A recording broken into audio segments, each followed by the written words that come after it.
Hey, John Morris here, johnmorrisonline.com. This episode, my number one tip for making money online. Now, I know right off the bat, go ahead and get all your scammer and spammer shrieking in and your eye rolls since I said the evil phrase, make money. But I did want to talk about this because I had this guy Chase email me and ask me this for a blog post that he's writing. And I get this kind of thing all the time. People wanting me to contribute to a blog, and then they'll come back later and say, hey, can you promote my blog posts and stuff? I get the whole strategy, sort of makes sense. And again, I normally sort of ignore this kind of thing, but I was feeling a little froggy. So I decided I was going to answer him, and this is what I'm going to say. So I sort of wrote down what I'm going to say, and I wanted to share that with you. So here goes.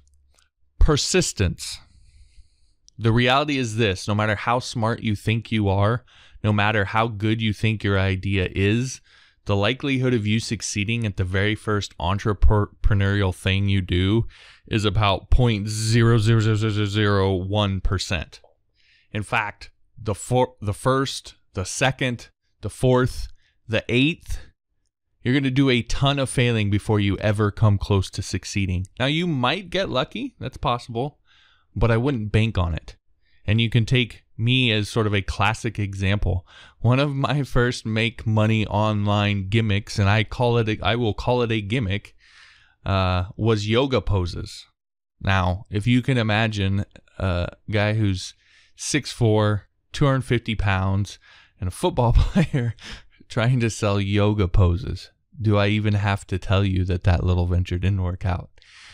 And even when I did sort of figure out my niche and what I was good at, and just to give a little insight into that, I think I've been sort of upfront about this for a long time. I first got into web development because I was building websites for all of these little ideas and gimmicks that I had, and I sort of started to realize that I was pretty good at web development and building websites, and I actually enjoyed it. And so that sort of became my gimmick or my thing at that point.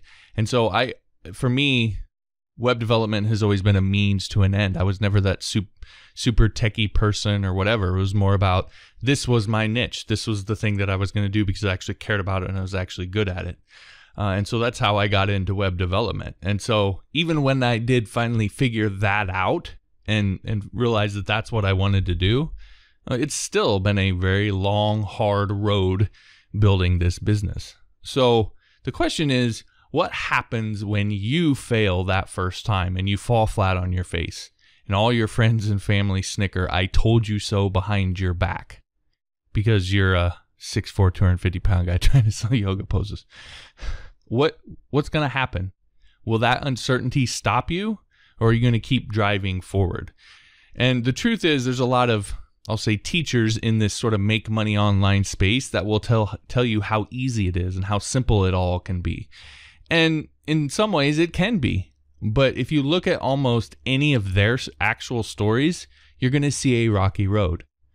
So be prepared for it. Be prepared for that road. Be prepared that your first idea is probably not going to work, and tackle it because it is worth it. It just won't always be easy. So that was sort of what I wrote that I actually have now sent to this Chase guy. And, I really doubt that he's going to publish that because it doesn't fit the, this is all so simple and easy narrative that you tend to see in this sort of space. But I do know this, that if you go in with that mindset, you'll be about 100 times more likely to be successful. So take that for what it's worth. Now, as I've mentioned, freelancing is still one of the simpler ways to get going on your own and be your own boss, because services, just by their nature, are much easier to sell than products. And what works in the service industry is much more established and known. The services industry has been around essentially since the beginning of time. Now, it still takes work. It takes discipline. It's not, just some super easy thing that requires no effort, but it doesn't take near as much guessing. And that's sort of the big thing that I want to point out here. So as I've said, that's what I teach you in my Beginner's Guide to Freelance course. It's all these knowns, all of these things that we already know that you don't have to guess about. And if you don't know them, you don't know them. And once you do, you do. And it's just a matter of implementing them and how well you implement them. So it really is pretty simple and straightforward once you learn that kind of thing. And this is, again, as I've said, the big rocks for methodically building a real business around your freelance services over the next month, year, 5 years, and beyond. And you can get access to that course for nothing over on Skillshare. Just head on over to johnmorrisonline.com/freelance. All the details on how to join are there. All right, that'll do it. Thanks for listening. We'll talk to you next time.